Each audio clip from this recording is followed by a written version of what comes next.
একা নামাজ পড়ার চেয়ে জামাতের সাথে কেউ যদি নামাজ পড়ে, নবী আলাইহিস সালাম বলেন, মুওয়াত্তা মালিকের হাদিস, যে সালাতুল জামাআতি তাফদুলু সালাতাল ফজর বি 27 দারাজা, একাকী নামাজ পড়ার চেয়ে জামাতের সাথে কেউ যদি নামাজ আদায় করে, তাহলে আল্লাহ তাআলা প্রত্যেক রাকাতের বিনিময়ে 27 রাকাতের সওয়াব দান করেন। সুবহানাল্লাহ। আল্লাহ তাআলা বলেন, ফামান যুহজিহা আনিন নার ওয়া উদখিলাল জান্নাতা ফাকাদ ফাজ, ওই ব্যক্তি সফলকাম যে ব্যক্তিকে জাহান্নামের আগুন থেকে দূরে সরানো হলো আর জান্নাতে প্রবেশ করলো, এই ব্যক্তি চূড়ান্ত সফলতা লাভ করলো। এর আগে কেউ সফল নয়। সফল ব্যবসায়ী, সফল ছাত্র, সফল শিক্ষক, সফলতার মানদণ্ড আমরা বিভিন্ন রকম নির্ধারণ করেছি। দুনিয়াতে যার ভালো একটা চাকরি আছে, ভালো একটা স্যালারি আছে, ভালো বলতে আমাদের দৃষ্টিকোণ থেকে ভালো, আদতে ভালো খারাপ আল্লাহই ভালো জানেন, তো এটাকে আমাদের কাছে মনে করি সে সফল হয়ে গিয়েছে। হ্যাঁ, সে তার সন্তান কয়েকজনের মধ্যে কয়েকজন ডাক্তার, কয়েকজন ইঞ্জিনিয়ার, কয়েকজন এবার ব্যবসায়ী, এ তো সফল মানুষ। কিন্তু প্রকৃত সফল কে? আল্লাহ তাআলা বলে দিয়েছেন, ফামান যুহজিহা আনিন নার ওয়া উদখিলাল জান্নাতা ফাকাদ ফাজ, যে ব্যক্তিকে যেই মুহূর্তে ঘোষণা করা হলো, যাও তোমাকে জাহান্নামের আগুন থেকে দূরে সরানোর গ্যারান্টি তোমাকে দিয়ে দিলাম আর তোমাকে জান্নাতে প্রবেশ করিয়ে দিলাম, এই মুহূর্তে ওই ব্যক্তি চূড়ান্ত সফলতা লাভ করলো। সুবহানাল্লাহ।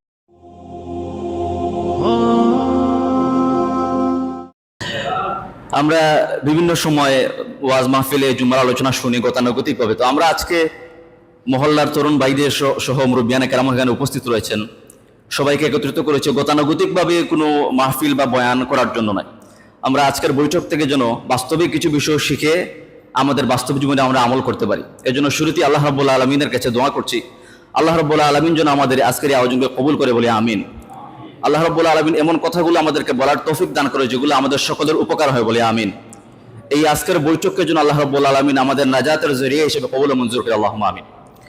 সম্মানিত উপস্থিতি, আমি আরো একটা বিষয় দৃষ্টি আকর্ষণ করছি সবার। আমরা বলছি যে গতানুগতিক মাহফিল বা প্রোগ্রামের মতো নয়। এখানে অনেক তরুণ ছাত্র ভাইরা আসছেন, 8, 9, 10-এ পড়েন, ইউনিভার্সিটিতে পড়েন, ইন্টারমিডিয়েটে পড়েন। তো আমি কিছু কথা বলার পরে আপনাদেরকে প্রশ্ন করব, যারা উত্তর দিতে পারবেন তাদের জন্য পুরস্কারের ব্যবস্থা রয়েছে ইনশাআল্লাহ। এই জন্য মনোযোগ দিয়ে শুনবো আমরা সবাই। নিয়ত আছে তো ইনশাআল্লাহ? তাহলে একটু মনোযোগ দিয়ে শোনার চেষ্টা করবো ইনশাআল্লাহ, যেন আমরা নিজেরা শিখতে পারি এখান থেকে এবং পরবর্তী আমাদের ঘরে, আমাদের স্কুলে, আমাদের অঙ্গনে যেন আমরা এগুলো দাওয়াতি কাজ করতে পারি, পৌঁছাতে পারি ইনশাআল্লাহ। যে আয়াতে কারিমা আমি আপনাদের সম্মুখে তিলাওয়াত করেছি, আল্লাহ রাব্বুল আলামিন কোরআন শরীফের বলছেন, আল্লাযী তাবারাকাল্লাযী বিয়াদিহিল মুলকু ওয়া হুয়া আলা কুল্লি শাইইন কাদির আল্লাযী খালাকাল মাউতা ওয়াল হায়াতা লিয়াবলুয়াকুম আইয়ুকুম আহসানু আমালা। সূরা মুলকের 2 নম্বর আয়াতে আল্লাহ তাআলা বলছেন যে আল্লাহ বরকতময় ওই সত্তা, আল্লাযী খালাকাল মাউতা ওয়াল হায়াতা, যে আল্লাহ সৃষ্টি করেছেন মৃত্যুকে এবং জীবনকে, লিয়াবলুয়াকুম, তিনি তোমাদেরকে পরীক্ষা করতে চান, আইয়ুকুম আহসানু আমালা, তোমাদের মধ্যে কে সবচেয়ে উত্তম আমল করে। আমরা জানি জীবন হলো আগে, মৃত্যু হলো তারপরে, না মৃত্যু আগে জীবন আগে, যে আমরা জীবন এখন অতিক্রম করছি, এরপরে কি আসবে? মৃত্যু। কিন্তু আল্লাহ তাআলা বলার সিরিয়ালটা দেখেন, আল্লাযী খালাকাল মাউতা ওয়াল হায়াতা, সৃষ্টি করেছেন যিনি মৃত্যুকে এবং জীবনকে। তাহলে এখানে আল্লাহ তাআলা আগে কিসের কথা নিয়ে আসছেন? জীবনের কথা না মৃত্যুর কথা? মৃত্যুর কথা আগে নিয়ে আসছেন। এটার অনেক ব্যাখ্যা মুফাসসিরিনে কেরাম দিয়েছেন, তবে আমার কাছে সবচেয়ে আকর্ষণীয় মনে হয়েছে যে তাফসীরটা, সেটা হলো মৃত্যুর পরে আরেকটা জীবন কিন্তু আছে আমাদের, আছে না নাই? বিশ্বাস আছে তো সবার? মৃত্যুর পরে আরেকটা জীবনের শুরু হবে, এটা অনন্ত অসীমকালের জিন্দেগি। ওই জীবনের তুলনায় দুনিয়ার জীবনের হায়াতটা এত অল্প, এত অল্প, এত কম, ওইটার তুলনায় এটা কোনো তুলনাই ছিল না। এই জন্য আল্লাহ রাব্বুল আলামিন এই কোরআন শরীফের আয়াতের মধ্যে আল্লাহ তাআলা মৃত্যুর কথা আগে নিয়ে আসছে। মৃত্যু এটা অবধারিত। যে ইসলাম অনুসরণ করে তার জন্য যেমন সত্য, যে ইসলামকে অনুসরণ করে তার জন্য কি সবার জন্য সত্য। কুল্লু নাফসিন যায়িকাতুল মাউত, প্রত্যেক প্রাণী মাত্র সে মৃত্যু স্বাদ গ্রহণ করবে। গত সপ্তাহ যারা জীবিত ছিল আজকে অনেকে কবরের বাসিন্দা, আছে না নাই? 2023 সালে যারা জীবিত ছিল আজকে অনেক কবরের বাসিন্দা, আমাদের অনেক পরিচিত জন, নিকটের জন। আবারও আমরা গত জুমাতে আলোচনা করেছি যে এই যে 2024 সাল চলছে, এমনও হতে পারে 2024 সাল আমাদের জীবনের অনেকের জিন্দেগির শেষ বছর, আমরা কেউ জানি না। এজন্য আমরা, নবী আলাইহিস সালাম বলেন, আল কাইয়ুসু মান দানা নাফসাহু ওয়া আমিলা লিমা বা'দাল মাউত, বুদ্ধিমান ওই ব্যক্তি যে মৃত্যুর পরবর্তী সময়ের জন্য কাজ করে। এজন্য যে দুনিয়ার অল্প সময়ের জন্য আল্লাহ তাআলা আমাদেরকে পাঠিয়েছেন, আমরা যেন ওই আখিরাতের সামানা, আমাদের পড়াশোনা, আমাদের চাকরি, আমাদের ব্যবসা, সকল কাজের ফাঁকে যেন আমরা পরকালের কিছু সামানা, কিছু পুঁজি আমরা জোগাড় করতে পারি। আল্লাহ রাব্বুল আলামিন সেই অনুযায়ী আমাদেরকে বুঝার, চলার, আমল করার তৌফিক দান করুন। আমরা কিছু স্পেসিফিক কিছু বিষয় আলোচনা করবো ইনশাআল্লাহ। প্রথম নম্বর হলো, আমরা সকলেই জানি ঈমান হলো জান্নাতে যাওয়ার মাধ্যম, জাহান্নাম থেকে বেঁচে থাকার মাধ্যম। আমরা সকলেই পড়েছি আমানতু বিল্লাহি ওয়া মালাইকাতিহি ওয়া কুতুবিহি ওয়া রাসূলিহি ওয়াল ইয়াউমিল আখির, সবার মুখস্থ আছে না এটা? ঈমানে মুজমাল, ঈমান মুফাসসাল আমরা সকলেই জানি। এই আমানতু বিল্লাহ বলতে কি বোঝায় যদি জিজ্ঞেস করা হয়, তো আমরা অনেকেই যারা চর্চার মধ্যে নয়, আমরা অনেকেই জানবো না যে আমার আল্লাহর প্রতি বিশ্বাস আনলাম আমরা, এটা বলার মাধ্যমে আমরা কি ঘোষণা করছি বা কি স্বীকৃতি প্রদান করছি আমরা অনেকে জানি না। এজন্য সবার মনোযোগ আবার আকর্ষণ করছি আমরা এই বিষয়ে, আমরা আপনাদের দৃষ্টি আকর্ষণ করতে চাই, সেটা হলো আমানতু বিল্লাহ, আমরা আল্লাহর প্রতি ঈমান আনছি। এটার মাধ্যমে কমপক্ষে আল্লাহ সম্পর্কে আমরা 3টা স্বীকৃতি প্রদান করি, আল্লাহ সম্পর্কে 3টি বিশ্বাস আমরা লালন করি। সবাই মনোযোগ দিয়ে শুনবেন, যিনি উত্তর দিতে পারবেন তার জন্য পুরস্কার থাকবে ইনশাআল্লাহ। প্রথম নম্বর হলো, একটু মনোযোগ দিয়ে শুনবেন, প্রথম নম্বর হলো আমানতু বিল্লাহ, আমরা আল্লাহর প্রতি ঈমান আনছি বলার মাধ্যমে আমরা এক কথার ঘোষণা দেই সত্তাগতভাবে জাতান আল্লাহ তাআলা একক, আল্লাহর সাথে কেউ কোনো শরীক নেই। আমানতু বিল্লাহের প্রথম ব্যাখ্যাটা কি? সত্তাগতভাবে, জাতি বলে আরবিতে রেখে আল্লাহ তাআলা একক, আল্লাহর সাথে কেউ কি নেই, কোনো শরীক নেই। মনে থাকবে সত্তাগতভাবে আল্লাহ কি একক, এই বিষয়টা মনে রাখা যাবে। এটা হলো আমানতু বিল্লাহর প্রথম অর্থ। 2 নম্বর অর্থ হলো আমানতু বিল্লাহ দ্বারা আমরা এই কথার ঘোষণা দেই যে কোরআনে এবং হাদিসে আল্লাহ সুবহানাহু ওয়া তাআলা আল্লাহ তাআলার কিছু সিফাত বর্ণনা করেছেন, কিছু গুণাবলী, কিছু কার্যাবলী ব্যবহার করেছেন। এইসব সিফাতের ক্ষেত্রে, গুণাবলীর ক্ষেত্রে আল্লাহ তাআলা একক, তার সাথে কেউ কোনো শরীক নেই। 1 নম্বর বললাম কি, সত্তাগতভাবে আল্লাহ কি একক, আল্লাহর সাথে কেউ নাই, শরীক নাই। 2 নম্বর বললাম গুণগতভাবে, সিফাতি গুণগতভাবে আল্লাহ তাআলা কি একক। এই গুণগুলো আমরা কিভাবে জানবো? কোরআনে আল্লাহ তাআলার অনেক গুণাবলী বর্ণনা করেছেন, হাদিসে নবী সাল্লাল্লাহু আলাইহি সাল্লাম অনেক গুণাবলী বর্ণনা করেছেন আল্লাহ তাআলার। এইসব গুণের ক্ষেত্রে আল্লাহ তাআলা একক, তার সাথে কোনো কি নেই, কেউ শরীক নেই। যেমন আল্লাহ তাআলার একটা সিফাত হলো মুআতি, আমরা দোয়ার মধ্যে বলি আল্লাহুম্মা লা মানিআ লিমা আতাইত, যে আল্লাহ সুবহানাহু ওয়া তাআলা দান করেন, দেন। তা আল্লাহ যদি কাউকে কোনো কিছু দান করেন, লা মানিআ, সেটা কেউ আটকাতে পারে না। আর আল্লাহ যদি কারো কোনো কিছু রোধ করে থাকেন, তাহলে তাকে কেউ কোনো কিছু করতে পারে না, দান করতে পারে না, দিতে পারে না। সেটা একমাত্র দেওয়ার মালিককে, একমাত্র আল্লাহ তাআলা। আল্লাহ তাআলা একটা সিফাত হলো মুইজ, ইজ্জত দেনওয়ালা জাতকে আল্লাহ তাআলা। আবার বেইজ্জত করতে পারেন কে? ইজ্জতের জায়গার মধ্যে বসেও কে বেইজ্জত করতে পারেন? সে ক্ষমতা আল্লাহর আছে না নাই? একক ক্ষমতা কার? আল্লাহ তাআলা। ইজ্জত দেওয়ার মালিকও আল্লাহ তাআলা, বেইজ্জত করার মালিকও কে? আল্লাহ তাআলা। আল্লাহ আরেকটা সিফাত হলো রাজ্জাক, রিজিক দেনওয়ালা। আমরা মনে করি আমাদের চাকরি আমাকে রিজিক দেয়, চাকরি চলে গেলে আমি খাবো কি, ব্যবসার মধ্যে লস হয়ে গেলে আমি চলবো কিভাবে, মনে করি না আমরা? এগুলো বাহ্যিক এক একটা উপকরণ, কিন্তু প্রকৃতপক্ষে মানুষকে, শুধু মানুষ নয়, যত সৃষ্ট জীব আছে সবগুলো রিজিকের মালিককে একক আল্লাহ তাআলা একক। এই ক্ষেত্রে আল্লাহর সাথে কোনো কেউ নাই, কেউ শরীক নাই। রিজিক দেনওয়ালা কে? শুধু কি মানুষ? সমস্ত মাখলুকাত, যত সৃষ্টি জীব রয়েছে। মানুষ আমরা কতটুকু খাবার খাই? যে কোটি কোটি টাকার মালিক, সে ওই একটু 10 প্লেট তো আর খাবার খেতে পারবে না কেউ, ওই 1 প্লেটে খাবার খায়, তাই না? তো যত মাখলুকাত, আল্লাহ মানুষ থেকে আরো অনেক শক্তিশালী মাখলুকাত রয়েছে। এক একটা হাতি যা খায় আমরা মনে সারা মাসে তাও খাই না। তো সকল মাখলুকাতের রিজিক দেনওয়ালাকে একমাত্র আল্লাহ তাআলা। তো রিজিকের মালিককে আল্লাহ, রিজিকের মালিক আল্লাহ তাআলা। আল্লাহ ইন্নাল্লাহা আলা কুল্লি শাইইন কাদির, আল্লাহ সবকিছুর উপর ক্ষমতাবান। সবকিছুর উপর কার ক্ষমতা চলে? একমাত্র আল্লাহ তাআলা। এইসব ক্ষেত্রে আল্লাহ সুবহানাহু ওয়া তাআলা একক। মানুষ যখন অসুস্থ হয়, অসুস্থ হলে আল্লাহই মানুষকে শিফা দিতে পারেন একমাত্র। আল্লাহ তাআলা একটা সিফাতের নাম হলো শাফি, আল্লাহ হলো শিফা দেনওয়ালা জাত, না ডাক্তার সাহেব শিফা দেন। যদি ডাক্তার সাহেব শিফা দেনওয়ালা হতেন, তাহলে ডাক্তার সাহেব তো অসুস্থ হতেন না। ডাক্তার সাহেব অসুস্থ হননি, মাঝে মধ্যে অসুস্থ হয়ে হাসপাতালে ভর্তি পর্যন্ত হওয়া লাগে, তাই না? তাহলে বোঝাগুলো শিফা দেওয়ার ক্ষমতা ওনার হাতে আসেনি, নাই। ঔষধের মধ্যেও নাই। ঔষধ খাওয়ার পরে কোনো রোগী দেখা যায় একবার ভালো হয়, আবার এই ওষুধ খাইলে আরেকদিন আবার অসুস্থ বেড়ে যায়, হয় কিনা এরকম? তাহলে শিফা দেনওয়ালাকে একমাত্র আল্লাহ তাআলা। এই ক্ষেত্রেও আল্লাহ তাআলা একক। আমরা দোয়ার মধ্যে বলি আল্লাহুম্মা আনতাস সালাম, সালাম মানে শান্তি, শান্তি দেনওয়ালাকে একমাত্র। আল্লাহ যদি কাউকে অশান্তিতে রাখতে চান, সারা দুনিয়ার সকল শান্তির উপকরণ আপনার চোখের সামনে, শান্তিতে থাকতে পারবেন না। এজন্য শান্তি দেনওয়ালা একমাত্র কে? একমাত্র কে বলেন তো? একমাত্র আল্লাহ তাআলা, একমাত্র আল্লাহ তাআলা। এইসবের ক্ষেত্রে আল্লাহ হলো গানি, আল্লাহ হলেন সবচেয়ে বেশি মুখাপেক্ষী। রাস্তার ফকির যে আছে তাকে মুহূর্তের মধ্যে আল্লাহ তাআলা ধনী বানিয়ে দিতে পারেন। আবার আজকে যে পয়সাওয়ালা আছে, সামর্থ্যবান আছে, তাকেও মুহূর্তের মধ্যে আল্লাহ রাস্তার ভিক্ষু বানাতে পারেন কি পারেন না? সে ক্ষমতা আল্লাহর আছে না নাই?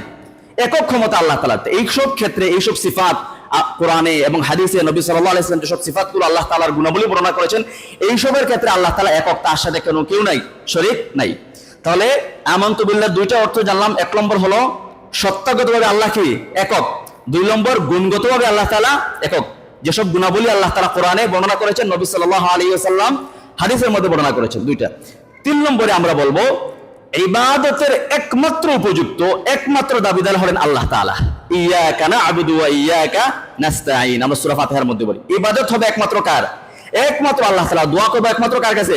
আল্লাহর কাছে। মুসলমানদের মানত সহ যাবতীয় ইবাদত কার্যাবলী একমাত্র আল্লাহর জন্য নির্ধারিত, ঠিক আছে? তাহলে আমানতু বিল্লাহর 3টা অর্থ আমরা জানলাম। প্রথম নম্বরটা কে বলতে পারেন বলেন তো? সত্তাগতভাবে আল্লাহ একক। 2 নম্বর হলো গুণগতভাবে আল্লাহ তাআলা একক। 3 নম্বর হলো ইবাদতের একমাত্র উপযোগী একমাত্র কে? আল্লাহ তাআলা। যে কোনো একজন দাঁড়িয়ে বলেন এই তিনটা।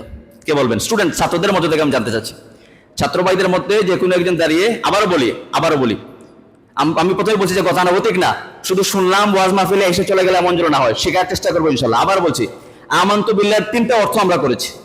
প্রথম নম্বর হলো সত্তাগতভাবে আল্লাহ তাআলা একক, তার সাথে কেউ শরীক নাই।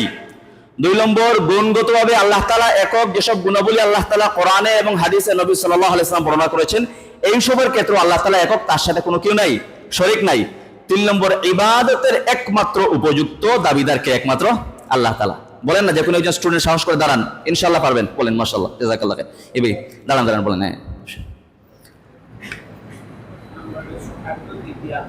মাশাআল্লাহ, মাশাআল্লাহ আল্লাহ তাআলা, মাশাআল্লাহ। ভাই নাম কি? লিখে রাখেন, নামটা লিখে রাখেন, আমরা পুরস্কার দেবো ইনশাআল্লাহ শেষ পর্যায়ে। লিখে রাখেন নাম ইনশাআল্লাহ। নাম কি ভাই? হ্যাঁ জি, লিখে রাখেন নাম। জাযাকাল্লাহ খাইর, জাযাকাল্লাহ, চমৎকার হয়েছে। তাহলে আমরা এর পরবর্তী ক্ষেত্রে আগাচ্ছি ইনশাআল্লাহ বিইذনিল্লাহ। আবারও আমি স্মরণ করে দিচ্ছি সবাইকে, আমানতু বিল্লাহের 3টা অর্থ আমরা করেছি। সত্তাগতভাবে আল্লাহ তাআলা একক, আল্লাহর সাথে কোনো কেউ শরীক নাই।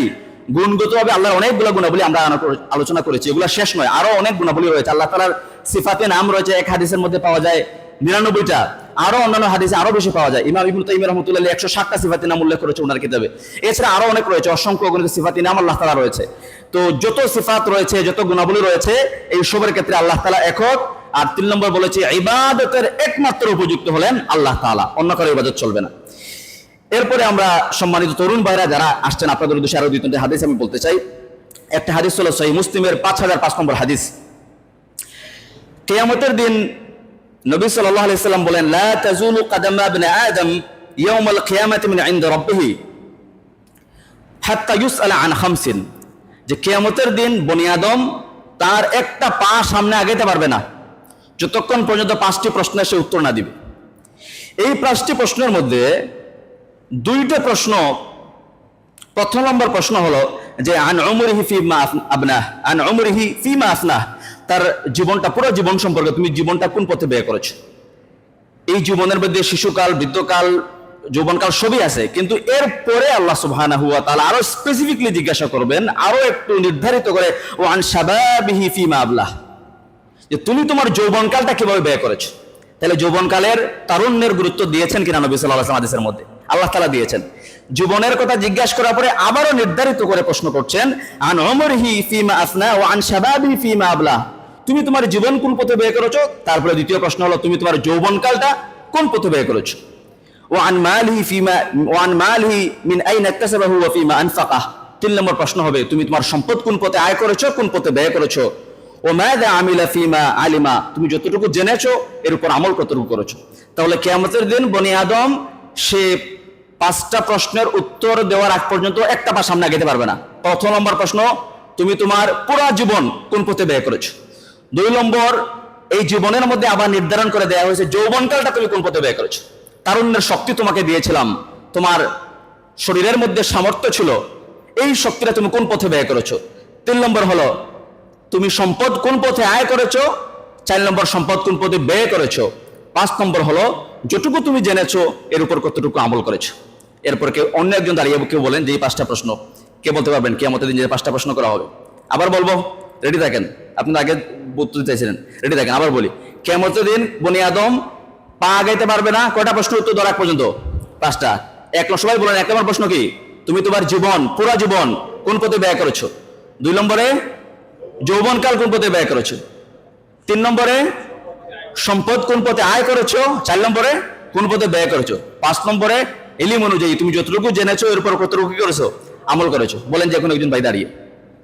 মাশাআল্লাহ, মাশাআল্লাহ, জাযাকাল্লাহ। বলেন। হ্যাঁ।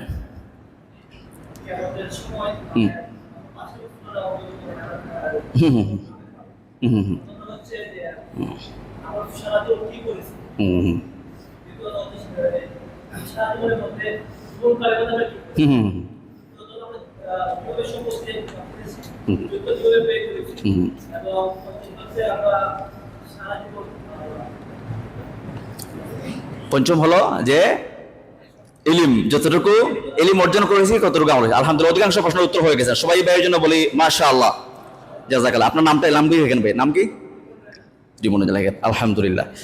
তাইলে এরপরে হাদিস আপনাদের সামনে তুলে ধরছি। হাদিসটা আমরা জুমাতে আলোচনা করেছিলাম যে নবী আলাইহিস সালাম বলেন ইগতানিম খামসান ক্বাবলা খামসিন, যে তোমরা পাঁচটি বিষয় আসার আগে আগে পাঁচটি বিষয়ের মূল্যায়ন করো, কদর করো। এর মধ্যে প্রথম নম্বর প্রশ্ন ছিল শাবাবাকা ক্বাবলা হারামিক, তোমার বার্ধক্য আসার আগে আগে তোমার তারুণ্যকে, তোমার যৌবনকালকে তুমি মূল্যায়ন করো। ওয়া সিহহাতাকা ক্বাবলা সাকামিক, তোমার অসুস্থতা আসার আগে আগে সুস্থতাকে তুমি কদর করো। ওয়া গিনাকা ক্বাবলা ফাকরিক, তোমার দারিদ্রতা অভাব আসার আগে আগে তোমার সচ্ছলতাকে তুমি কদর করো, মূল্যায়ন করো, এটাকে কাজে লাগাও। ও ফিরাকাকা ক্বাবলা শুগলিক, তোমার অবসর আসার আগে আগে এই তোমার অবসরকে কাজে লাগাও, ব্যস্ততা আসার আগে আগে। ও হায়াতাকা ক্বাবলা মাউতিক, মৃত্যু আসার আগে আগে তোমার জীবনকে কাজে লাগাও। তারপর নবী সাল্লাল্লাহু আলাইহি সাল্লাম, বুখারী শরীফে হাদিস হলো 7 শ্রেণীর মানুষকে আরশের ভিআইপি প্যান্ডেল, মনে করেন এই যে গরম চলতেছে, আমরা একটা আরামের মসজিদের মধ্যে এসির মধ্যে আছি, দিনের বেলা যখন আমরা বের হয়ে, আজকে দিনে বের হয়েছিলাম, প্রচন্ড গরম রাস্তার মধ্যে। তো নবী আলাইহিস সালাম বলেন যখন কিয়ামতের দিনের গরম সূর্য মানুষের মাথার উপর চলে আসবে, ওই যে প্রচন্ড গরমের সময় ঘামে সাতার হবে, ওই সময় 7 শ্রেণীর মানুষকে আল্লাহ তাআলা আরশের বিশেষ ছায়া তাদেরকে স্থান দান করবেন। সুবহানাল্লাহ। সাবআতুন ইউযিল্লুহুমুল্লাহু ফি যিল্লিহি ইয়াওমা লা যিল্লা ইল্লা যিল্লুহু, যেদিন আরশের ছায়া ছাড়া কোনো বাকি থাকবে না। এর মধ্যে একটা শ্রেণী হলো ও শাবুন নাশা ফি ইবাদাতিল্লাহি আযজা ওয়া জাল, ওই যুবক যে তার যৌবনকালকে, তারুণ্যকে আল্লাহর রাস্তায়, আল্লাহর ইবাদতের মধ্যে কাটিয়েছে। সুবহানাল্লাহ। তাহলে কত গুরুত্ব দিয়েছেন নবী সাল্লাল্লাহু আলাইহি ওয়াসাল্লাম। নবী আলাইহিস সালাম নিজে বলেন আমি যুবকদের দ্বারা সবসময় সাহায্যপ্রাপ্ত হয়েছে। এই হিসাবে আমাদের যাদের, আমিও আপনাদের মতো একজন তরুণ, আপনাদের একজন ভাই, আমি ওসি বিনাফসি ওইয়াকুম, এখানে দাঁড়িয়ে বয়ান করছি, আলোচনা করছি, মানে কাউকে নসিহত দিচ্ছি না। আমি 1 নম্বর নসিহত আমি নিজেই মুহতাজ, আমি আমাকে উপদেশ দিচ্ছি। আমরা সবাই যেন আলোচনার মাধ্যমে উপকৃত হতে পারি। তাহলে নবী সাল্লাল্লাহু আলাইহি ওয়াসাল্লাম বিভিন্ন হাদিসের মধ্যে যৌবনকালকে ধরে রাখা এবং এই যে এই তারুণ্য শক্তিকে কাজে লাগানো এবং এটাকে আল্লাহর পথে ব্যয় করার কথা আমাদেরকে উৎসাহ দিয়েছেন, উদ্দীপনা দিয়েছেন এবং নির্দেশ প্রদান করেছেন। সম্মানিত উপস্থিতি, আমরা এবারে বুঝতে পারলাম তাহলে আমরা একটা গুরুত্বপূর্ণ নেয়ামত আল্লাহ তাআলা আমাদেরকে দিয়েছেন। বান্দা যখন নেয়ামত পাওয়ার পর নাশুকরি করে, সে যখন নেয়ামতে অকৃতজ্ঞ হয়ে যায়, তো আল্লাহ তাআলা বড় একটা ধমকি আছে আমাদের জন্য, বড় ধরনের একটা ধমকি আছে। আর যখন এটার শুকরিয়া আদায় করে মানুষ, যে বলে আল্লাহ আমাকে যে নেয়ামত দিয়েছেন এটাকে যদি আল্লাহর পথে ব্যয় করে, তাহলে তার জন্য একটা সুসংবাদ রয়েছে। কোরআন শরীফে আল্লাহ তাআলা বলেন লা ইন শাকারতুম লা আযীদান্নাকুম, বান্দা তুমি যদি আমার নেয়ামত পাওয়ার পর শুকরিয়া আদায় করো, কৃতজ্ঞ হয়ে যাও, যে আমার আল্লাহ আমাকে যে কোনো নিয়ামত হতে পারে, এটা সবার জন্য, যে নিয়ামত আল্লাহ তাআলা, যে সম্পদের হোক, সুস্বাস্থ্যের হোক, যে নিয়ামত আমরা পাই, এই নিয়ামতের পাওয়ার পর যদি বান্দা শুকরিয়া আদায় করে, আল্লাহ বলেন লা আযীদান্নাকুম। উলামায়ে কেরাম নিশ্চয়ই জানবেন, লাম তাকিদ নুন তাকিদ ডাবল তাকিদ দিয়ে আল্লাহ তাআলা বলছেন অবশ্যই এবং অবশ্যই তোমাদের নিয়ামতকে আমি বাড়িয়ে দেব। সুবহানাল্লাহ। আপনি যে নিয়ামত যতটুকু আছে যে আলহামদুলিল্লাহ আমাকে যতটুকু দিয়েছে, আপনি নিশ্চিত জেনে রাখুন, বিশ্বাস করুন, আল্লাহ তাআলা সেই নিয়ামতের মধ্যে আপনাকে এমন বরকত দিবে, বহুগুণে বাড়িয়ে দিবে, যদি আপনি শুকরিয়া আদায় করেন আল্লাহ তাআলার। ওয়ালা ইন কাফারতুম লা ইন শাকারতুম লা আযীদান্নাকুম ওয়ালা ইন কাফারতুম, আর আমার নিয়ামত পাওয়ার পর তুমি শুকরিয়া আদায় করলে না, মনে করলে এটা আমার ক্রেডিট, এটা আমার জমানো পুঁজি, এটা আমার আছেই, তাহলে ওয়ালা ইন কাফারতুম ইন্না আযাবি লাশাদীদ, যদি আমার নাশুকর হও, অকৃতজ্ঞ হও, ইন্না আযাবি লাশাদীদ, জেনে রাখো এই নিয়ামত তোমার কাছ থেকে আমি কেড়ে নিবই। ইন্না আযাবি লাশাদীদ, আর আমার নিয়ামতের নাফরমানি করার কারণে, নাশুকর হওয়ার কারণে, অকৃতজ্ঞ হওয়ার কারণে আমার আযাব তোমাকে পাকড়াও করবে। ইন্না আযাবি লাশাদীদ, জেনে রাখো আমার আযাবটা বড় কঠোর এবং কঠিন। তাইলে যে নিয়ামতটা আমরা ভোগ করছি, এই নিয়ামতের কদর করার দরকার আছে না নাই? আল্লাহ সুবহানাহু ওয়া তাআলা আমাদেরকে যে দায়িত্বগুলো দিয়েছেন, সেই দায়িত্বগুলোর জন্য আল্লাহ তাআলা আমাদেরকে সঠিকভাবে আমরা আঞ্জাম দিতে পারি, বলি আমিন। বিশেষ করে আজকে যে কারণে আপনাদেরকে উপস্থিত করি, সেটা হলো আল্লাহ সুবহানাহু ওয়া তাআলার উপর ঈমান আনার পরে একজন মুমিনের সবচেয়ে গুরুত্বপূর্ণ দায়িত্ব হলো 5 ওয়াক্ত ফরজ নামাজ। 5 ওয়াক্ত ফরজ নামাজ। কোরআন শরীফে আল্লাহ তাআলা 82 জায়গায় নামাজের কথা বলেছেন, 82 জায়গায় নামাজের গুরুত্ব দিয়ে আল্লাহ তাআলা আদেশ করেছেন। একটা দোকানের যারা এখানে দোকানদার আছেন, মহাজন আছেন, দোকানে 3 জন 4 জন 5 জন 10 জন কর্মচারী চাকরি করে, বা অফিসের বস আছেন এখানে আপনার অধীনে চাকরি করে লোকেরা, তো কোনো দোকানের কর্মচারী যদি আপনার কথা না শুনে, আপনি মনে করেন অফিসের বস, দোকানের মালিক, কোনো কর্মচারী আপনার কথা শুনলো না, একবার শুনলো না, দুইবার শুনে না, দোকানের নিয়ম মানিয়ে চলে না, তাহলে কি বলে মহাজনকে তাকে চাকরিতে রাখবে তাকে চাকরি বেতন দিয়ে যাবে তো নিয়মিত? না, দিবে না। একবার দুইবার তাকে সতর্ক করার পরে না শুনে যদি বারবার সে যদি নিয়মের উল্টা চলে, তাকে চাকরিতে রাখবে না, চাকরি থেকে বরখাস্ত করে দেবে, দুনিয়ার স্বাভাবিক নিয়ম। তো দোকানদার কি করে? মহাজন দোকানদারকে, এই কর্মচারীকে বেতন দেয় মাস শেষে, এই জন্য এই কর্মচারীর উপর তার একটা অধিকার প্রতিষ্ঠিত হয়ে যায়। বাবা মা সন্তানকে দুনিয়াতে জন্ম দিয়েছে, সে জন্ম দেওয়ার মাধ্যম হয়েছে, এর জন্য বাবা মা সন্তানের উপর একটা অধিকার প্রতিষ্ঠিত হয়ে যায়। সন্তান চোখ তুলে তাকাইতে পারবে না বাবা মার দিকে, চোখ তুলে তাকাইতে পারবে না, নিষেধ, হারাম, দুনিয়া আখের বরবাদ হয়ে যাবে, আখেরাত বরবাদ হবে, দুনিয়া বরবাদ হয়ে যাবে যে বাবা মার সাথে বেয়াদবি করে। জন্ম দেওয়ার কারণে তার উপর একটা অধিকার প্রতিষ্ঠিত হয়ে যায়। তো যে আল্লাহ রাব্বুল আলামিন আমাদেরকে সৃষ্টি করলেন, যে আল্লাহ রাব্বুল আলামিন এত নাফরমানি করার পর আমার রিজিকের ব্যবস্থা করছেন, আমার শ্বাসটা আল্লাহ তাআলা বন্ধ করছেন না। সকালবেলা ঘুম থেকে কত মানুষ উঠে সন্ধ্যার সময় প্যারালাইজড হয়ে যায়, অসুস্থ হয়ে যায় কিনা, অ্যাক্সিডেন্ট হয়ে রাস্তার মধ্যে গিয়ে মারা পড়ে, হয়ে যায় কিনা, দুর্ঘটনার শিকার হয়ে যায়। যে আল্লাহ তাআলা আমাকে সুস্থ রাখলেন, এত নেয়ামত আমাকে দিলেন, সেই আল্লাহর যে প্রত্যেক দিন 5টা ডিউটি আল্লাহ তাআলা দিয়েছেন, যে আল্লাহু আকবার যখন আজান, আল্লাহ যখন ডাক দেন, নামাজের জন্য যখন আহ্বান করেন, তখন কিভাবে, কোন বিবেকে আমি আল্লাহর আহ্বানে সাড়া দেওয়া থেকে বিরত থাকি? মাআযাল্লাহ। সম্মানিত ভাইয়েরা, তাহলে আল্লাহ সুবহানাহু ওয়া তাআলা আমার যেসব নিয়ামত দিয়েছেন, যেসব নিয়ামত আমরা ভোগ করছি, এই নিয়ামতের শুকরিয়া আদায়ের স্বরূপও তো আল্লাহ তাআলা ডাকে সাড়া দেওয়া আমাদের বিবেকের দাবি কিনা, উচিত কিনা 5 ওয়াক্ত নামাজে শরীক হওয়া। সম্মানিত ভাইয়েরা, যে আল্লাহ সুবহানাহু ওয়া তাআলা আমাকে সুস্থ রেখেছেন, আমাকে চাইলে তাআলা পাগল বানাইতে পারতেন। রাস্তা দেখেন না, সারা বডি ঠিক আছে, সমস্ত শরীর সুস্থ, ব্রেনটা উল্টে দিয়েছে, পাগল হয়ে উলঙ্গ হয়ে রাস্তায় চলাফেরা করে। আল্লাহ তো আমাকে সেটি করে দেয়। 24 ঘন্টা আল্লাহ সুবহানাহু ওয়া তাআলার অসংখ্য নিয়ামত আমরা ভোগ করছি। তাহলে আল্লাহ সুবহানাহু ওয়া তাআলার দৈনন্দিন খুব বেশি কাজ না, 5টা বার আল্লাহ তাআলা আমাদেরকে আহ্বান করছেন মসজিদে আসার জন্য। আল্লাহু আকবার, আল্লাহু আকবার। এই যে মুয়াজ্জিন সাহেব ডাকেন, অনেকে আছেন নামাজ পড়েন মাশাআল্লাহ, কিন্তু ঘরে নামাজ পড়ার অভ্যাস, সামান্য একটু অজুহাতে নামাজটা কাজা দিয়ে দেন। যে স্কুলে ক্লাস, এখন কোচিং সেন্টার, কোচিং এর ক্লাস, তারপরে অফিস, ব্যবসা, দোকানে এখন কাস্টমার, সামান্য অজুহাতে আমরা জামাত তরক দিয়ে দিই, জামাত ছেড়ে দিই। 5 ওয়াক্ত নামাজ পড়ার অভ্যাস, কিন্তু জামাত তরক হয়ে যায়।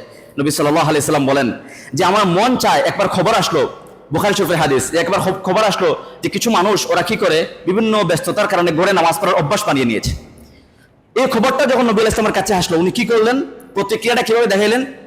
তিনি বলেন লাকাদ হামামতু আন আমুরা বিহাতাবিন ফায়ুহতাব। আমার মন চায় যে কিছু যুবককে দায়িত্ব দিই, যে এরা আমার বদলে মসজিদে নববীতে একজনকে দায়িত্ব দিলাম, সেই ইমামতি আদায় করবে, একজন আজান দিবে, একজন ইমামতি করবে, আর আমি নামাজের সময় বাইরে যাব, এখানে নামাজ পড়বো না, মসজিদে নববীতে নামাজ পড়বো না, বাইরে গিয়ে দেখবো ঘরে ঘরে গিয়ে কারা কারা ঘরে নামাজ পড়ার অভ্যাস করে নিয়েছে, আর কাঠ দিয়ে আগুন জ্বালাইয়া এদেরকে আমি জ্বালাই দিতে মন চায়।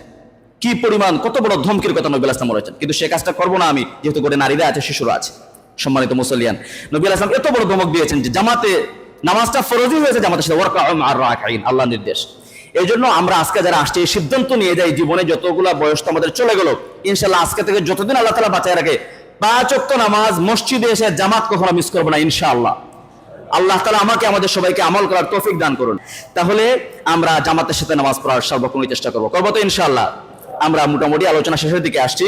আমি এবার 5 ওয়াক্ত নামাজের মধ্যে সবচেয়ে গুরুত্বপূর্ণ হলো ফজরের নামাজ। সবচেয়ে গুরুত্বপূর্ণ কোন নামাজ? ফজরের নামাজ। এই ফজরের নামাজের 6টা উপকারিতা সম্পর্কিত 6টা হাদিস বলেই আলোচনা করা শেষ করবো ইনশাআল্লাহ। ফজরের নামাজের কয়টা উপকারিতা বললাম? 6টা। এক নাম্বার হলো দেখেন, কারো যদি ফজরের নামাজে অলসতা দেখা দেয়, এশার নামাজে অলসতা দেখা যায়, এই 2টা নামাজে যদি কখনো অলসতা আসে, যদি কারো হয় কখনো, তাহলে তার ব্যাপারে মারাত্মক ধরনের একটা ব্যাড নিউজ আছে। নবী আলাইহিস সালাম বলেন, সহিহ মুসলিম শরীফের 651 নম্বর হাদিস, যে ইন্না আসকালা সালাতিন আলাল মুনাফিকিনা সালাতুল ইশা ওয়া সালাতুল ফজর। যার ভিতরে নেফাক আছে, যার ভিতরে মুনাফিকি আছে, এই ব্যক্তির জন্য অত্যন্ত কষ্টদায়ক নামাজ হলো এশার নামাজ এবং ফজরের নামাজ।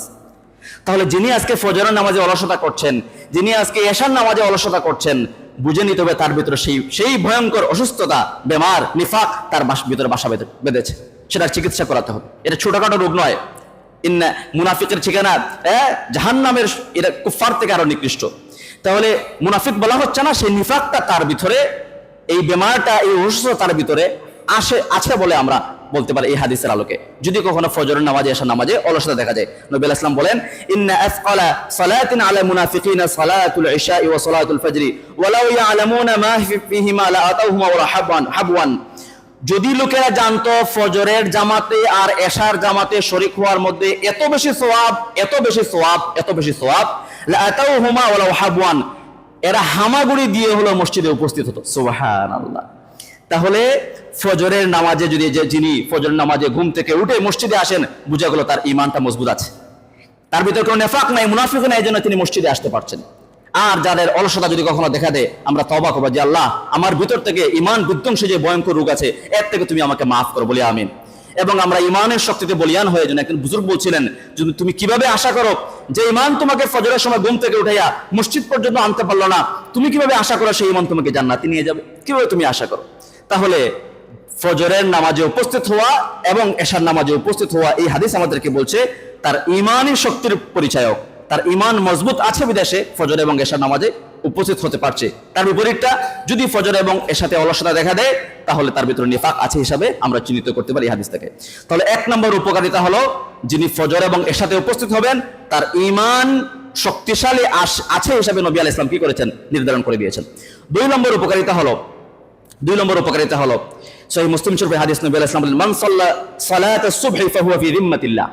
এই হাদিসের ব্যাখ্যাটা আপনাদেরকে বলি আমি অনুবাদ বলার আগে, যে ওই যে প্রধানমন্ত্রীকে যে নিরাপত্তা দেয়, এদেরকে কি বলে জানেন? SSF, স্পেশাল সিকিউরিটি ফোর্স, বিশেষ নিরাপত্তা। এটা সাধারণ বিশেষভাবে তারা প্রশিক্ষণ পান। প্রধানমন্ত্রীকে বা রাষ্ট্রীয় বড় বড় দায়িত্বশীলকে তাদেরকে বিশেষ নিরাপত্তা দিয়ে রাখা হয়, বিশেষ নিরাপত্তা দিয়ে। বা সাধারণ মানুষ যখন কোনো বিষয়ে তার নিরাপত্তাহীনতায় ভোগে, তখন যে প্রশাসনের কাছে যখন নিরাপত্তা চায়, তখন তাকে বিশেষ নিরাপত্তা দেওয়া হয়, পুলিশ, আর্মি বা এভাবে বিভিন্ন বাহিনী দিয়ে তাকে নিরাপত্তা দেওয়া হয়, তাই না?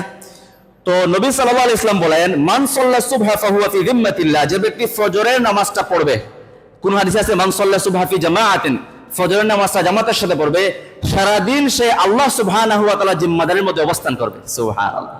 ইমাম কুরতুবী রাহমাতুল্লাহ আলাইহি এই জিম্মাতিল্লাহ ব্যাখ্যা করেছেন যে ফি আমানিল্লাহি ওয়া ফি জাওয়ারিহি, যে সারা দিন সে আল্লাহ তাআলার নিরাপত্তায়। তার চেয়ে বড় সুসংবাদ আর কার হতে পারে? যাকে স্বয়ং আল্লাহ যাকে নিরাপত্তা দিবেন। সুবহানাল্লাহ। তাহলে ফজর আপনি পড়ে নিলেন মানে আপনি সারাদিন আল্লাহ তাআলার বিশেষ নিরাপত্তার মধ্যে চলে আসলেন। তাহলে 2টা হাদিস জানলাম। প্রথম নম্বর হলো, ফজরের নামাজ জামাতের সাথে যারা উপস্থিত হবেন ইমানি শক্তির পরিচয়ক, তার ইমান আছে হিসাবে বোঝা যাবে। 2 নম্বর হলো, যিনি ফজর পড়বেন জামাতের সাথে, সারাদিন সে আল্লাহ তাআলার জিম্মাদারির মধ্যে অবস্থান করবে। সুবহানাল্লাহ। 3 নম্বর হলো, যারা ফজরে আসেন তারা যে ভালো মানুষ, এটা সাক্ষী দিবেন ফেরেশতারা। সুবহানাল্লাহ। কিভাবে? এই যে ওই যে সিকিউরিটি গার্ড আছে না, নাইট ডিউটি করে, রাতের বেলা সারা রাত ডিউটি করে ফজরের সময় দেখবেন ডিউটি বদল হয়ে তারা চলে যায়, আছে না এরকম টাইম দেওয়া আছে। তো ফেরেশতাদের ডিউটি বদল হয় 2টা টাইমে। ফেরেশতারা যারা নাইট ডিউটি করেন ফজরের সময় চলে যান ওরা, কিন্তু ফজরের সময় আর আসরের সময় 2 সময় ফেরেশতাদের ডিউটি বদল হয়। দুনিয়াতে আসেন ডিউটি করার জন্য। সহিহ মুসলিম শরীফের হাদিস, নবী আলাইহিস সালাম বলেন, ইয়াতাআকাবুনা ফীকুম মালাইকাতুম বিল-লাইলি ওয়ান-নাহার ওয়া ইয়াজতামিউনা ফি সালাতিল ফজর ওয়া ফি সালাতিল আসর, ওয়া কামা ক্বালা আলাইহিস সালাম, যে ফজরের সময় আর আসরের সময় ফেরেশতাদের ডিউটি পরিবর্তন হয়। দিনের ফেরেশতা, রাতের ফেরেশতারা যারা ডিউটি করবেন ফজরের সময় আসেন, সারা দিন থাকবেন, আসরের সময় চলে যান। আবার আসরের সময় যারা আসেন সারা রাত ডিউটি করে ফজরের সময় চলে যান। এভাবে এই 2টা সময় ফেরেশতাদের ডিউটি বদল হয়। তো যারা আল্লাহর কাছে যান, জিজ্ঞেস করেন, যারা আসরের জামাতে আসলেন, ফজরে আসলেন, ফেরেশতাদেরকে আল্লাহ তাআলা জিজ্ঞেস করেন, হুয়া আ'লামু বিহিম কাইফা তারাকতুম ইবাদি, আল্লাহ তাআলা বান্দার অবস্থা সম্পর্কে সবচেয়ে বেশি ভালো জানেন। এরপরও ফেরেশতাদেরকে জিজ্ঞেস করেন, কাইফা তারাকতুম ইবাদি, যে আমার বান্দাদেরকে তুমি কোন অবস্থায় রেখে আসছো? তো যারা জামাতে আসলেন, নামাজে আসলেন, ফেরেশতারা গিয়ে বলেন, তারাকনাহুম ওয়া হুম ইউসাল্লুন আতাইনাহুম ইউসাল্লুন, যে আল্লাহ যখন আসরের সময় ডিউটি করতে গিয়েছিলাম, গিয়ে দেখছি ওই সময় তারা নামাজের মধ্যে আছে, আর ফজরের সময় যখন ডিউটি শেষ করে চলে আসলাম, গিয়ে তখন দেখছি তারা নামাজের মধ্যে আছে। সুবহানাল্লাহ। আপনি যে মুসল্লি নামাজি, এটার সাক্ষ্য কারা দিবেন? ফেরেশতারা।